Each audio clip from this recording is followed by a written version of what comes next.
The letter arrived in a crisp white envelope, stamped with the HOA's gaudy gold emblem. I already knew it was bad news before I even opened it. The HOA never sent anything unless it was a fine, a complaint, or some ridiculous new rule designed to make life miserable. But this was something else entirely. Effective immediately, your HOA dues will be increased by 500% to cover necessary community improvements. Failure to comply will result in penalties, liens, and possible legal action. I read it again just to make sure I wasn't hallucinating. 500%. That wasn't an increase, it was daylight robbery. I stormed into the HOA office, a squat little building at the end of the cul-de-sac, and pushed open the door. Behind the desk sat the devil herself, Gloria Ellsworth, the HOA president. She was a middle-aged woman with a permanently sour expression, the kind of person who thrived on making life miserable for everyone else. She looked up from her computer and gave me a fake, tight-lipped smile. "Ah, Mr. Kane Dawson. I assume you're here about the dues." "You assume right," I said, dropping the letter onto her desk. "What kind of scam is this?" Gloria folded her hands and leaned forward. "It's not a scam, it's necessary. The HOA has decided to make several improvements to the neighborhood." "That costs money." "Improvements?" I scoffed. "Like what?" "New landscaping, repainting the clubhouse, upgrading the pool area." I cut her off. "I don't use the clubhouse, I don't use the pool, and I sure as hell don't care about what flowers you plant." "Why should I be forced to pay for it?" Gloria's fake smile widened. "Because that's how an HOA works, Mr. Dawson. If you don't like it, you're welcome to leave." I clenched my jaw. I had lived in this neighborhood for over a decade. I wasn't going to be bullied out of my own home by some power-hungry bureaucrat. "You can't just raise fees by 500% overnight," I said. "That's extortion." "Oh, but we can," she said sweetly. "It was voted on by the board." "The board," I muttered, shaking my head. "The same board that was made up of Gloria and her little group of yes-men." "This isn't over," she chuckled. "I'm sure it's not." I walked out of that office fuming, but I wasn't about to roll over and accept this. If the HOA wanted to play dirty, I'd show them just how dirty I could get. I spent the rest of the afternoon digging into the HOA's financials. I wasn't going to just sit back and accept Gloria's blatant money grab. If she thought she could drain the neighborhood dry without consequences, she was about to get a nasty surprise. I pulled up the HOA's last few years of budget reports, which I had access to as a homeowner, though they weren't exactly easy to find. After some digging, I started noticing discrepancies. The fees collected didn't match the expenses listed. There were vague charges for administrative costs that made no sense, and payments to a company called Ellsworth Property Management. That name rang a bell. It didn't take long to confirm my suspicion. The company belonged to none other than Gloria's nephew. She had been funneling HOA funds into a business run by her own family. I chuckled under my breath. That was exactly the kind of corruption I had expected, but exposing her wasn't enough. I wanted her to feel the consequences immediately, and I had just the plan. I made a few calls to some friends who worked in utilities and city planning. After some back and forth, I found exactly what I was looking for. The HOA office's power supply was separate from the rest of the neighborhood. It was on its own grid, tied to a commercial account. And that meant if someone requested a review of the account due to financial irregularities like, say, a fraudulent transfer of funds, it could trigger an automatic suspension of service until the issue was resolved. I submitted the request that evening. The next morning, I drove by the HOA office just in time to see Gloria and her cronies standing outside, staring at the darkened windows. The power had been cut. No lights, no air conditioning, no computer access. I parked across the street and watched as confusion turned to panic. Gloria's voice rose in frustration as she barked orders into her phone, but there was nothing she could do. The power company wasn't going to restore service until the financial discrepancies were cleared up, and that could take weeks. Residents started gathering, murmuring amongst themselves. Word spread quickly that the HOA was in trouble. A few homeowners approached me, asking if I knew what was going on. I played it off at first, but when I saw the growing frustration in their faces, I knew it was time to strike. I pulled out my laptop and showed them what I had found in the HOA's financial records. The payments to Gloria's nephew, the unexplained fees, the excessive dues increases. Everything was there in black and white. Gasps rippled through the crowd. People exchanged angry looks. Gloria must have noticed the shift in the atmosphere because she stormed over, face flushed with rage. She demanded to know if I had anything to do with the power outage. I simply smiled and handed her a printed copy of my findings. She snatched the papers and scanned them quickly, her expression shifting from anger to something else, fear. She had been caught, and she knew it. The homeowners around us weren't just upset anymore, they were furious. Someone suggested calling for an emergency vote to remove Gloria and the board. Others demanded an external audit of the HOA's finances. And just like that, the power Gloria had wielded over us for years began to crumble. As more residents joined the conversation, demanding transparency and accountability, I leaned against my car and watched the chaos unfold, satisfaction settling deep in my chest. Gloria had thought she could bleed us dry without consequences. But she had underestimated the very people she had been exploiting. And now, standing in the sweltering heat outside her powerless office, she was finally realizing that her reign was over. The crowd outside the powerless HOA office swelled as more homeowners arrived, drawn by the growing commotion. Murmurs turned to open outrage as copies of the damning financial records passed from hand to hand. People pointed at the documents, shaking their heads in disbelief. Some glared at Gloria, their faces tight with anger, while others whispered bitterly about the years of unexplained fees and arbitrary fines. Gloria's hands trembled slightly as she clutched the papers I had handed her, her knuckles turning white. She shuffled through them, her eyes darting frantically across the numbers and signatures. Beads of sweat formed on her forehead, though whether from the heat or the realization that her little empire was crumbling, I couldn't be sure. For a long moment she stood frozen, her lips pressed into a thin line.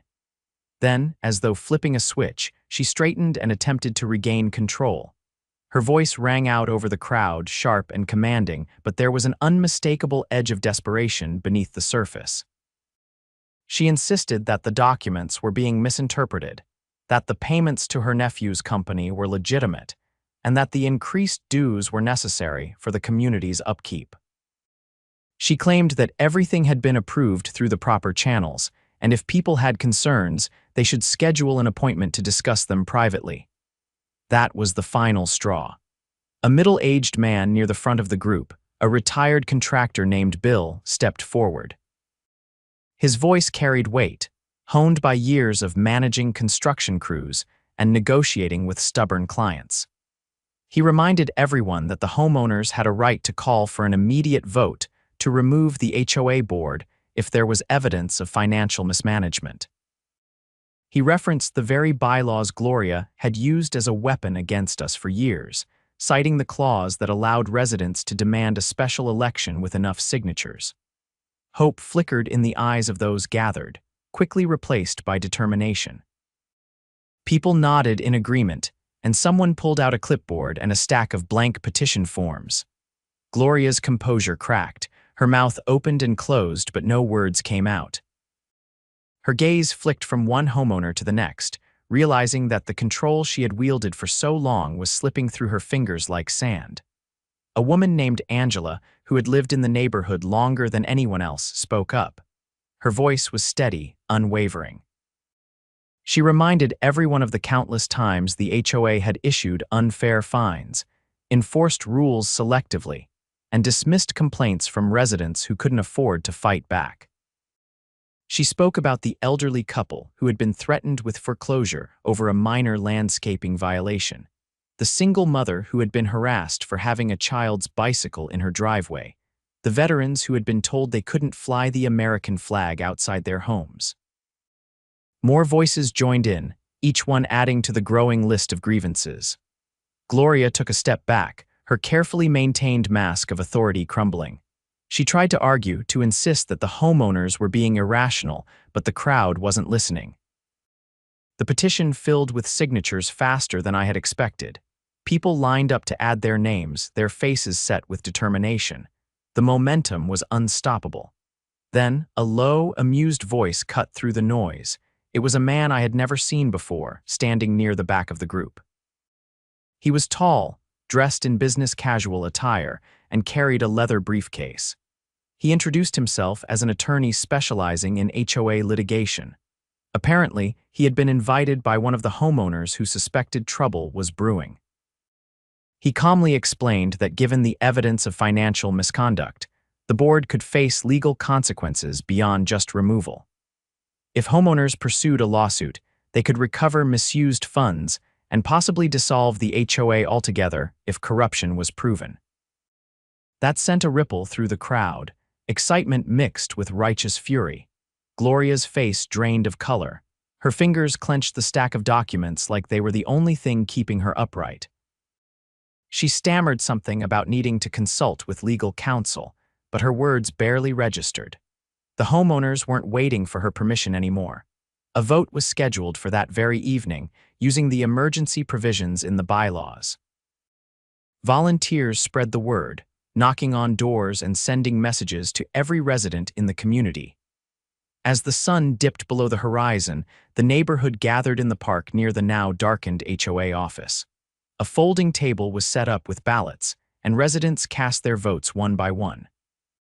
Gloria and her cronies stood off to the side, watching helplessly as the tide turned against them.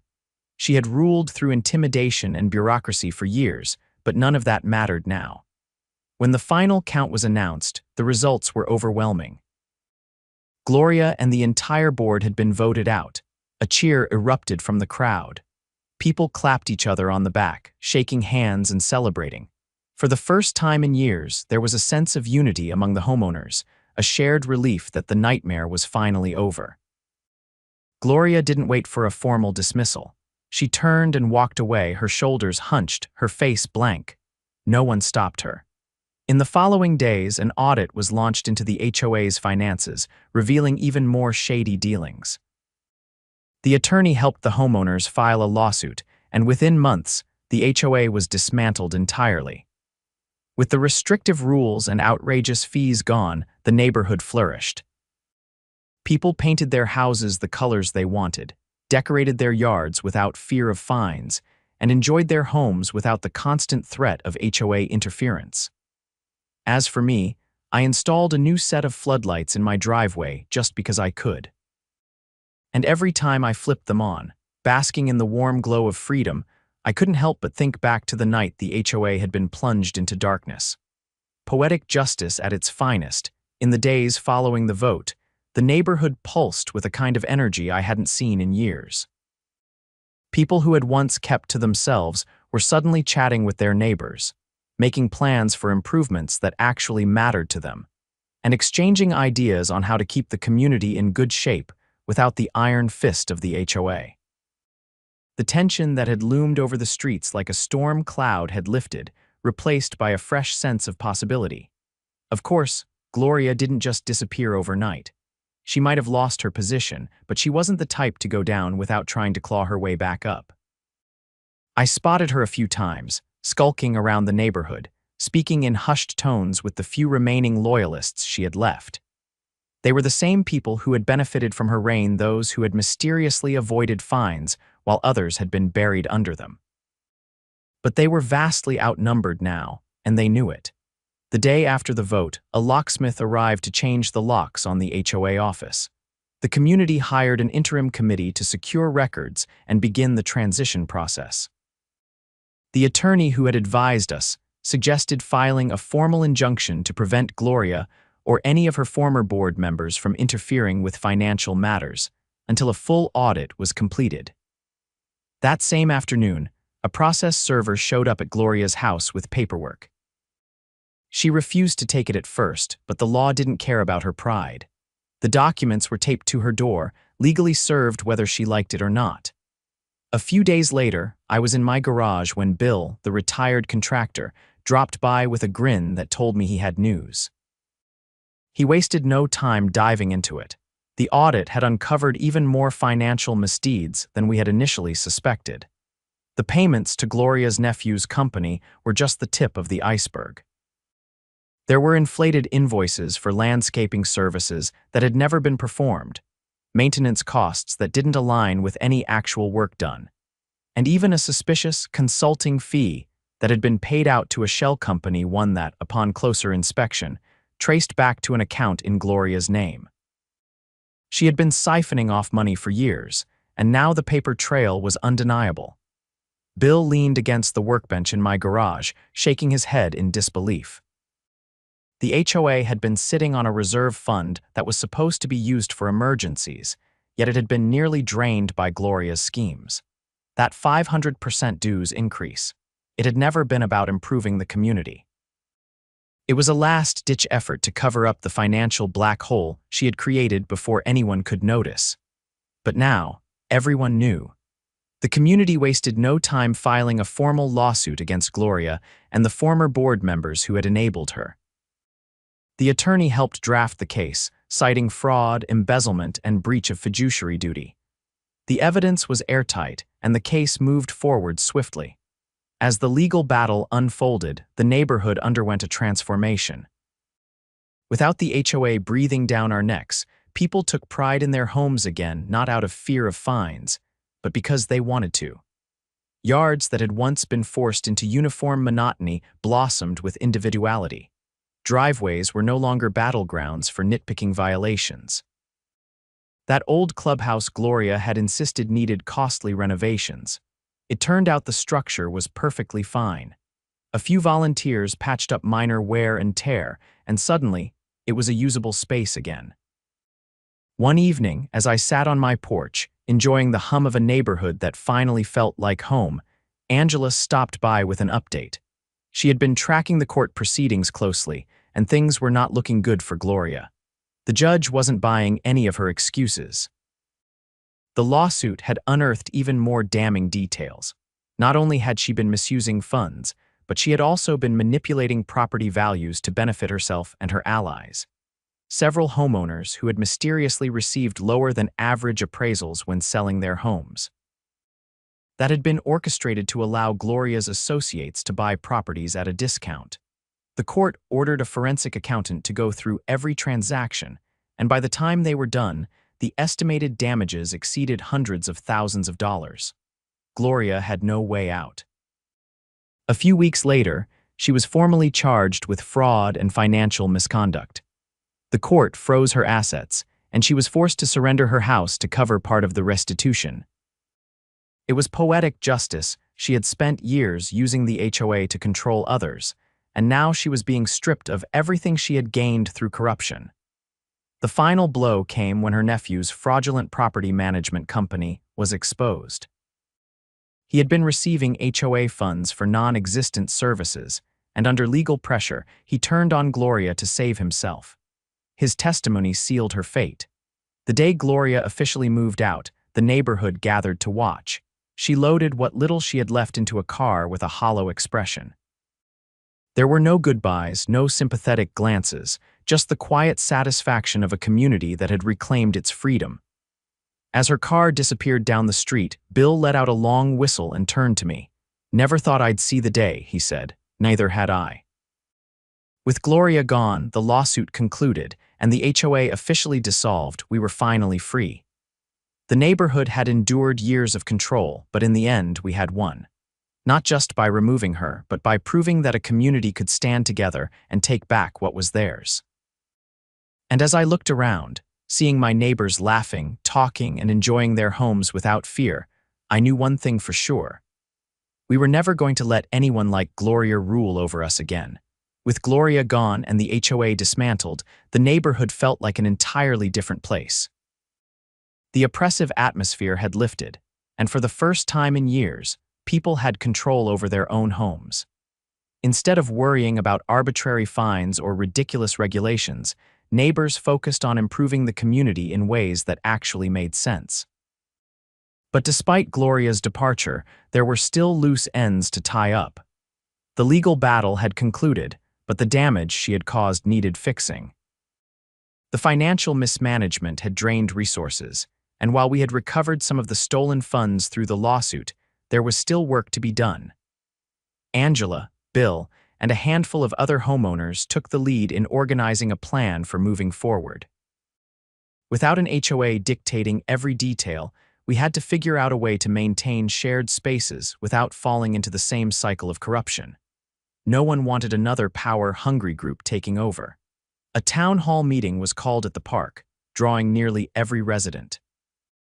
People brought lawn chairs and coolers, treating it less like a formal event and more like a community gathering.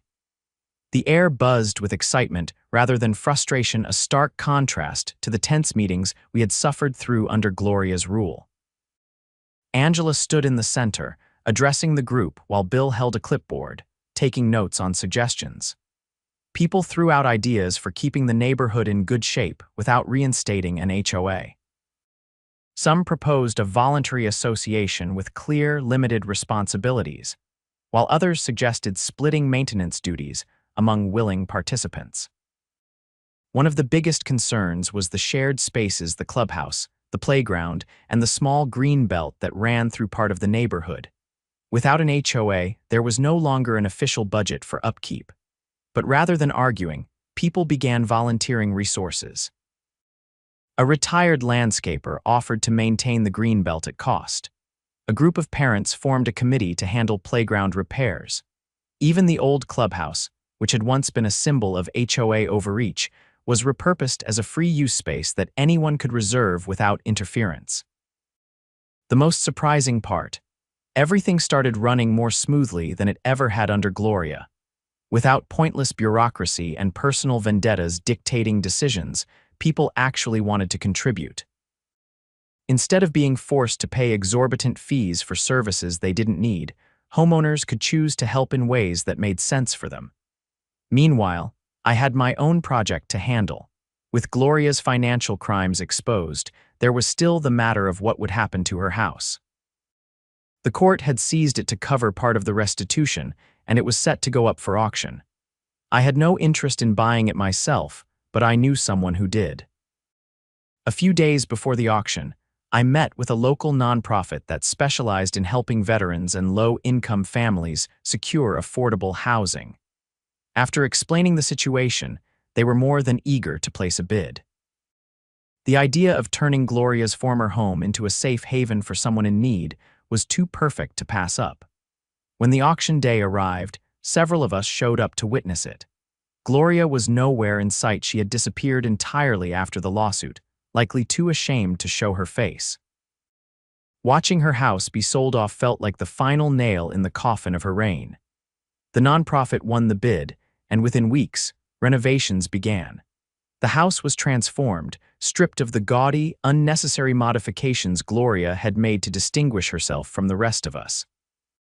By the time the work was finished, it looked like a home again rather than a monument to corruption.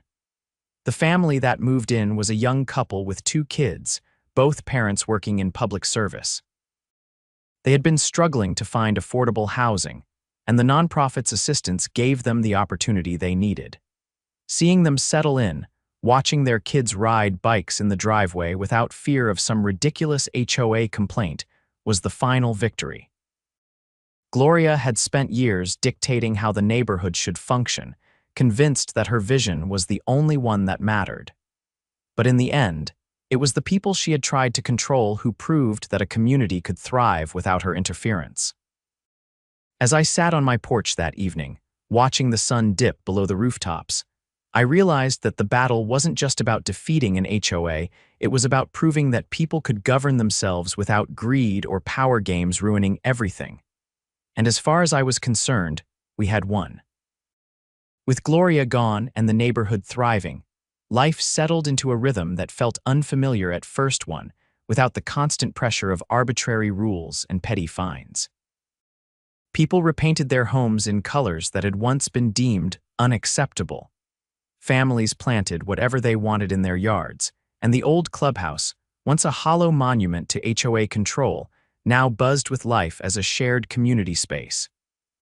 But just because Gloria was gone didn't mean the damage she had done had vanished with her. The audit had exposed years of financial mismanagement, but there were still lingering issues. The neighborhood's insurance had lapsed due to unpaid premiums, and some of the vendors Gloria had worked with were coming out of the woodwork, claiming they were owed money, many of them likely complicit in her schemes. Angela and Bill worked tirelessly to sort through the mess, but the deeper they dug, the more tangled it became. Records were incomplete, some invoices were outright fraudulent, and there were even missing payments on city fees for things like streetlight maintenance. It was as if Gloria had been siphoning money from every possible source, leaving the neighborhood in financial freefall. One evening, as the sun dipped low and the streetlights flickered on, a few of us gathered at the old clubhouse to go over what remained of the financial records. The room smelled of fresh paint from the recent renovations, and the once stuffy, overly formal space now felt welcoming. Bill ran a hand over his face, exhaustion creeping into his features. He had been combing through the paperwork for hours, cross-referencing every questionable transaction. Angela, seated across from him, tapped a pen against a notepad, her brow furrowed in concentration. The deeper we looked, the clearer it became that some of the missing money wasn't just a matter of mismanagement, it had been funneled into private accounts through bogus service charges. Gloria had been paying for personal expenses using HOA funds, disguising them as necessary repairs or contractor fees. The worst discovery came when we found a set of documents buried beneath a pile of outdated meeting notes. They detailed a loan the HOA had taken out 2 years prior, a loan that was still outstanding. The problem, none of us had ever been informed about it. Angela's jaw tightened as she read through the terms. The loan had been taken out under the guise of community improvements, but the money had never been used for anything beneficial. The interest had been quietly accumulating, and if we didn't act fast, the neighborhood could be on the hook for the remaining balance. Determined not to let Gloria's final mess drag us down, we came up with a plan. We contacted the lender and explained the situation, providing evidence that the loan had been taken out under fraudulent circumstances. With the legal case against Gloria still ongoing, we were able to petition for a freeze on payments, pending further investigation. As we worked through the last of the records, a sense of finality settled over the room. This was the last of Gloria's tangled web, the final remnants of her attempt to control and exploit the neighborhood. Once these issues were resolved, there would be nothing left of her influence. A few days later, as the sun rose over the now peaceful streets, Angela and I walked past Gloria's old house, now home to the young family who had moved in. The place looked warm and inviting, a stark contrast to the cold, imposing presence it had once held. The neighborhood had found its footing again, not because of rules or regulations, but because people had come together to make it better on their own terms. As we stood there, watching the kids play in the yard, it was clear Gloria's reign was over, and the neighborhood was finally free.